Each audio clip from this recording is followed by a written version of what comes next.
Lauren, you seemed concerned after our last phone call. I just wanted to write and reassure you that everybody is fine. It's spelled F-I-N-E. Let us know when you are coming home again for Thanksgiving. Love, Mom and Dad and Jack. And this is a year later now-ish. Dear sis, Mom's getting worse. You said it best during Thanksgiving. It's like somebody is watching over her shoulder. Paranoia. She sits by herself for hours, pretending to read when it's obvious she isn't. Lately, she's been covering her ears as if to keep out a sound and closing her eyes tight. Dad's losing patience with her. He's convinced she's lost her mind, and I'm starting to agree. She refuses to get any kind of help. Why can't she see that there's a problem? This isn't normal. Not normal at all. Why can't she see that? I hate to admit it, but I'm kind of scared. Scared for her. I don't know what to do. Jack.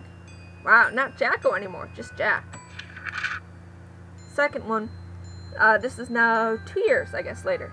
Lauren, it has a name. Mom locked herself in the bathroom this morning. She sounded like she was talking to herself in there. Well, not to herself. It was like there was somebody else there, but there wasn't. I listened. I couldn't understand it, but she did say the name, Joey. I asked her later who Joey was, and she got really scared. Then she got angry and said, "You know what's good for you? Never mention that name again." This could be the key. If we find out who Joey is, maybe we can save her. Jack. Dear Lauren, well, it's done. The final papers have been signed. It hurt. A lot. But it had to be done. Mom has now been committed to a mental ward. I have to say I'm relieved. I know how you feel about it, but you weren't there. You didn't come home to see her screaming and tearing her hair out, running around the house, knocking down everything in her way. Cuts were all over her face, and the house was practically destroyed. I was so shocked I just closed the door and waited outside for Dad to come home. It was awful. She clawed at him, clawed at his face, and drew blood. It will haunt my dreams for the rest of my life. Thanks for coming out, Lauren. I don't think Dad and I could have handled it on our own. She kind of drained us, you know. Can I come to New York and visit? I need to get away for a while. Jack. Congratulations, summa cum laude. I always knew you were a smart pants, sis. Now you've got the documentation to prove it. Thanks again for letting me stay at your place for the weekend.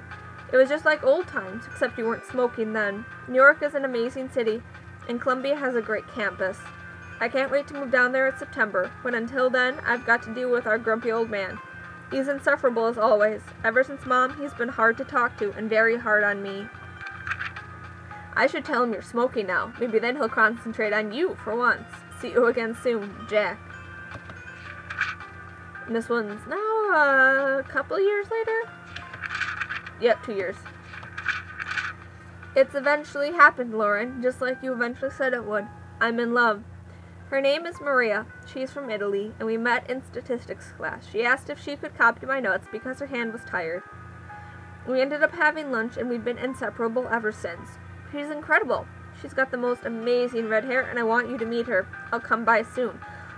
Oh, I think Jack is, Rosa's, dad. Lauren, are you alright? Ever since Mom's funeral, you've been hard to reach.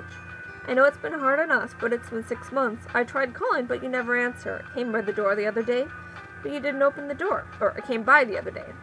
I knew you were there, Lauren. I could hear you. I risked using the spare key you gave me, but you changed the lock.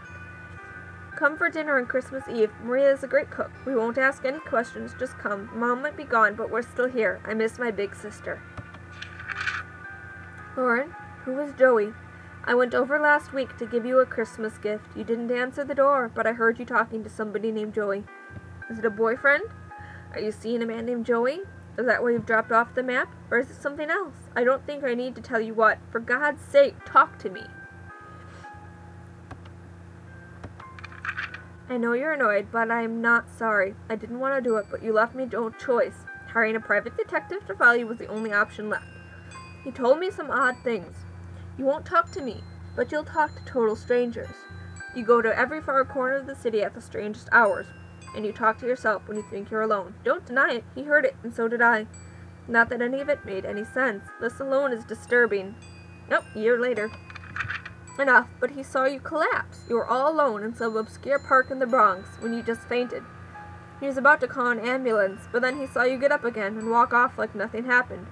You were always there for me growing up. Don't shut me out, sis. Let me be there for you now.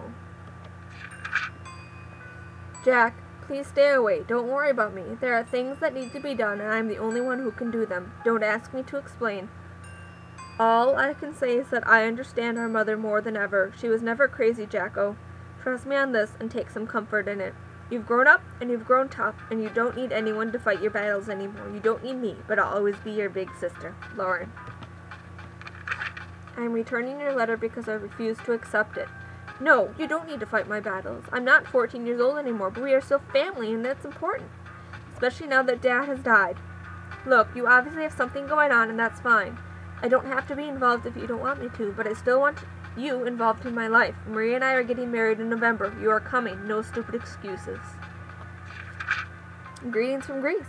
If there were any words to describe the beauty of this place, it still wouldn't do it justice. A perfect spot for a honeymoon.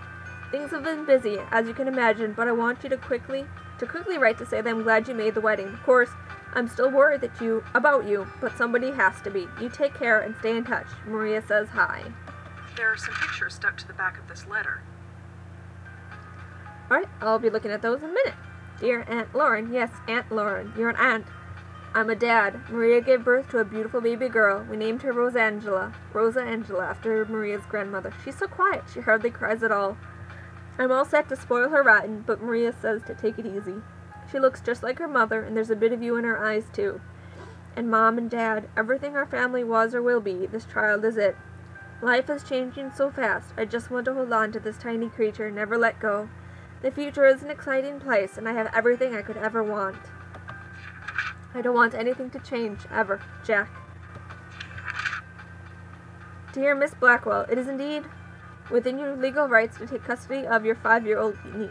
With the death of her parents, you are the only living relative. Please contact our office and we will start the necessary paperwork. Sincerely, John Duncan. So I guess her parents passed away in probably an accident.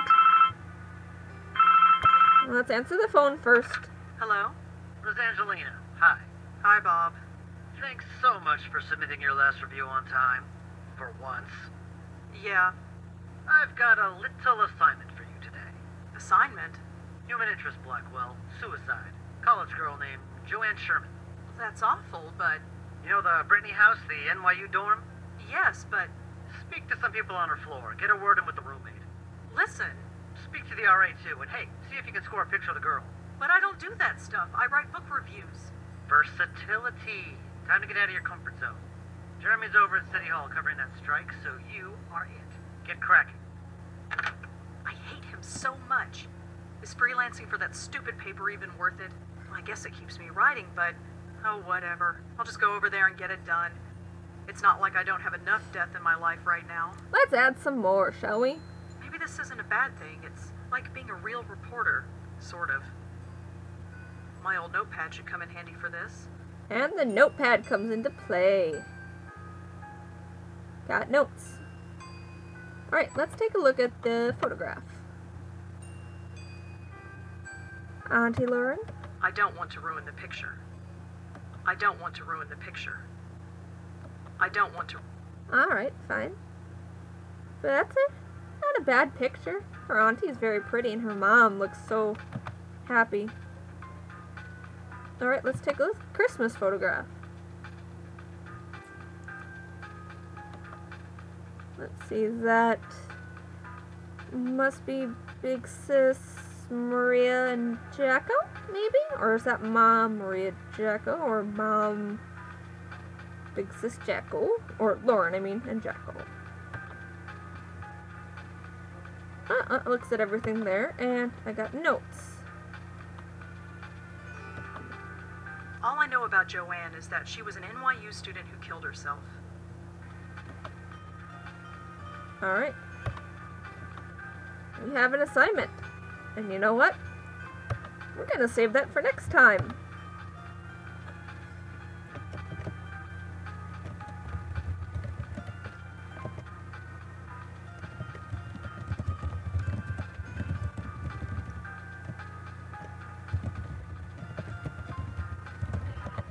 Suicide, report this.